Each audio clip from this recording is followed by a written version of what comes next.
Good day everyone and welcome to another vlog for the Exodus 7 to 12 KJV project. Now this week I actually managed to do a shot. You can actually say 2 shots because I had to redo it. But I also got to upload and finish version 3 of the NPR shaders. Now I've changed it from Toon shaders to NPR shaders because that's the whole goal of the shaders, is to make it NPR enough that anyone can use it, not exclusively Toon shaded. That was the initial thing that we started out with our focus being, but it definitely changed into NPR. I did change the page this week, or I think I did it last week before posting. What I added was the proposal, which I'll get to in a second, and I also added the there's the video for version 3. I'll put a link in the post as well and in the description. And here you can also see that I've added a small get involved section where I actually invite you, if you can code and all that kind of stuff, to get involved and get this in Blender. We've pretty much done the groundwork on how this is supposed to function, which I'll get to in a second as well. But this pretty much just invites you to help us by coding it. Here's all the information you would need as a developer to get stuff into Blender. I've added a link to the proposal, like I said before, and of course, this totally just gives you permission to have at it. The only requirement, it's not really a requirement, but that's something that we feel, or at least I feel, we must insist on, and that is that it has to be free and accessible to the whole Blender community. That's the whole point of this project, is not to suck more out of the community, it's to give something to the community. So anyway, so this is the proposal I was talking about. It's a fairly thorough, I would say it's fairly thorough, proposal on an NPR Uber shader based on the shaders that Vasily and I put together. It just explains what is needed for NPR to be possible in a PBR environment, with some rendered examples existing in Blender Render and in Eevee as well. This is an Eevee render of Moses. This is a Blender Render version. It just gives a good example of how it's supposed to work, what we need, answering common resistance to NPR stuff added in Blender, etc., etc. And of course giving permission for people who want to get involved as well. So go check that out, give it a thumbs up. If you want to comment, give it an upvote, with this little up sign over here. We're currently at 47. I think we can get a lot higher than that. But anyway, just go check it out, go give it a vote up, share it, get the word out. On Exodus, though, there's the shot where that we covered last week with the floor opening up with the frogs and all that kind of stuff, and I fixed it, so I'm going to take you through that as well. God gave me a second solution as well. The first one he gave me from last week is when you have the frogs going in one direction. With that fix, it is physically impossible to rotate your frogs on the z-axis when you want them to be random like the floor scene was. It's a great fix for the shot where they start to come into the palace and all that kind of other stuff, but as far as it relates to stuff like this area over here, it's not as functional as it should be. Now, he did give me a fix for this, and that is to rotate the thigh bones. They were the problem with the animation. So what happened was, as you guys remember from a few weeks ago, the legs would snap in a weird way and then snap back. It was just off. At one point, I thought maybe I did something wrong with it, and it's actually a depth graph issue, which should be fixed in 2.8. So anyway, so the fix was to rotate the bones so that their orientation as it relates to the empty and the animation and all that kind of stuff would make sense to Blender. Now, don't ask me which way I rotated it. I only know it was on the y-axis and on the x-axis. One was 90, one was 270, or something along those lines. I couldn't repeat it, so what I did was I copied the rotational values of the legs, which was not in degrees. It was that weird decimal thing. I don't know if it was radians or something. I have no idea. Absolutely no idea. So all I did was just copy it, and it worked. So the frogs now actually look the way they're supposed to look when they jump. So just to show you guys that, I'm going to zoom in here with the proxy turned off. So it's in here. I'm just going to turn it off. It's proxy full render. Here we go. So now I'm going to zoom in. I'm going to make it size 1. Now pay attention to this guy's legs. You can see that there's no thinning over here. You can see that the leg is rotated correctly. So if I move through, look at that. No snapping. Perfect. Absolutely perfect. Now, for those of you who don't know, it is, at least with my computer, physically impossible to render this kind of shot with freestyle. So this is not freestyle. This was using the Edge tool. I don't know if you guys remember the Edge tool. You just go in here. If you go to post-processing in Blender Render, you can find that there's this little edge thing over here. It is a very generic edge detection tool based on Z-depth, if I understand it correctly. And it's extremely effective when you have large scenes, absolutely massive scenes with a lot of detail and all that kind of stuff. I've also used it with other scenes that weren't as large, but freestyle just didn't cope with it.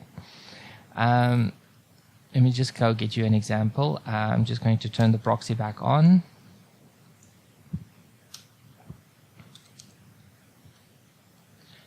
It's all the way back here. Hold on.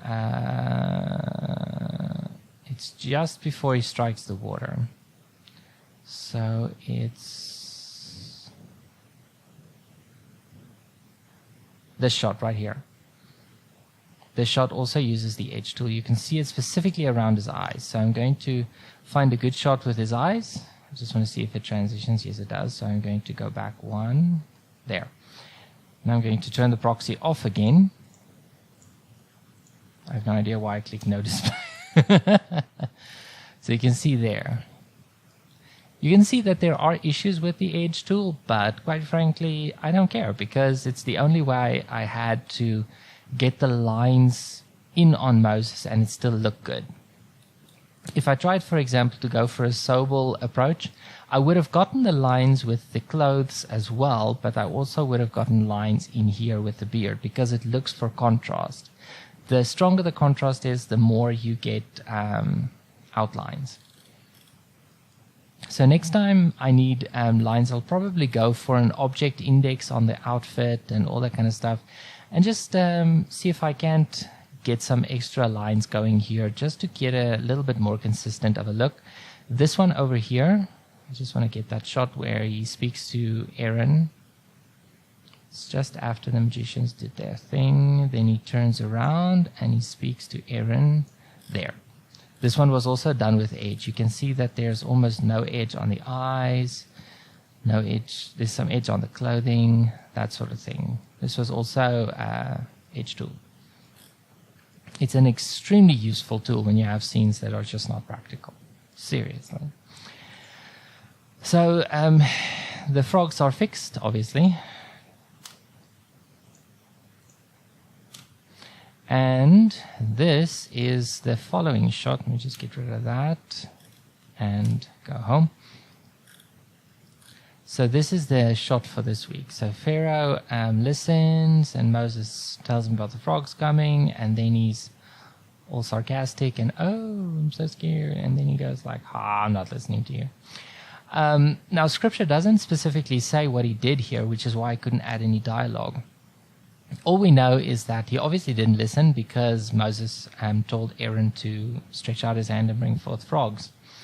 So obviously he did not listen. So I went for something that just kind of shows an arrogant attitude that's just flat out not humble without trying to sound double. But yeah, I really, really like this shot. I had to redo it because number one, I struggled with the camera, and number two, it was way too slow. I think it was more importantly because it was way too slow. I think it was, let's just say it was 2 times slower than it needed to be. Yeah. But there is something funny I want to show you guys. Now, when initially I set up this scene like this, I still had a lot of objects going in the scene, including the, the flames, the pots. I had too many people in there and all that kind of stuff. So in order to get my render times down, I removed as much as possible from the scene. So what happened was, when I hit render, I still hadn't removed the pots, the fire pots. And it took the freestyle layer instead of that. So Pharaoh was glowing like a light bulb. I want to show you what that looked like. And there he is. Isn't that something? Oh, that made my day. That was so funny. Now, it's not my intention to make stuff like this, but when it happens, it's cool. It's really cool. So I want to show you guys a cool trick as it relates to the camera, because it does have a bit of an issue. So here we have our scene as it goes. Is like pretending to be shocked and all that kind of stuff. And you can see that the camera is nice and focused on his face and all that kind of stuff. It's great. It's not exactly the case. If you only rotate the camera, you don't have it focus on anything. In this case, I have it. It's quite a rig. Not that intense, but you get the point. What happened is, when you keyframe it to go from here to focus on his face, what happens is the camera first turns away from Pharaoh, the camera comes down, and then the focus becomes more on his face. So what happened was let me see if it actually responds that way. If we can get it to respond that way, that would be absolutely wonderful. So I'm going to turn off the tracking and see what it does. And you see the tracking defines the rotation, so it's not going to do that. I'm going to add a camera quickly. I'm going to time lapse this, and then I'm going to show you what it does.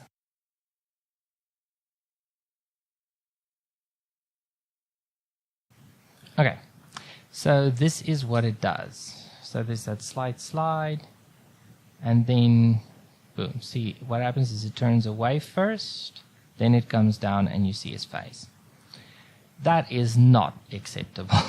It is just really not. So what I had to do was I had to bind the camera to a cube in order for it to respond correctly. So now I'm going to reopen the scene, and I'm going to show you how it works. I certainly don't want to override the previous one. Okay, so I'm going to just remove the background layer. There we go. And I'm going to return my cube. Okay, so what I have here is a cube that is set to focus on a plane that is kind of put in his face.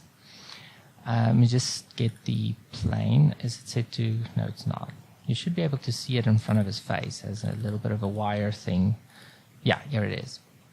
So this is the plane the camera is looking at. You can see there's a constraint line over there. Now what happens is I added the cube, and then I parented the camera to the cube. After I just copy animated it, because I was happy with the initial slide before the move. And after you track it, you set the constraint to track. Let me just get it.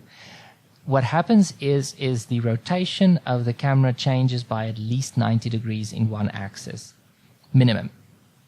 So you have to rotate it back after it has been constrained, otherwise it doesn't work. And when you then do that, you have the camera going in statically while still focused on that little object right there. And to fix that part, to still have a little bit of control over the camera's rotation, I added another cube, and this one is supposed to copy that rotation. But I just never used it. It wasn't necessary for me to use it. It's still there, so I had the option to do it, and I tried messing with it a little bit, but I found that just moving the camera a little bit to keep Pharaoh's face nice and center did the trick. I also animated the plane that the camera is focused on a little bit as well to keep that focus nice and on the center of his face. So if you look at this, it stops right there. But the animation doesn't stop because I moved the plane. And there's another keyframe as well because I just moved the camera a little bit. But notice that the rotation changes. Not a lot, but it does change a little bit. So if you zoom in on it, you can see that his head slightly turns still. So it looks very, for lack of a better term, I'm going to say natural. This is an NPR type thing. So it's as natural as toon shading can be. So yeah, I'm very satisfied with this look. And that, of course, leads to that. So that is it for this week. I hope you guys find this tip useful. I hope you guys like the proposal. Try the shaders. Everything is in the description and in the post. Have a great one, and God bless you.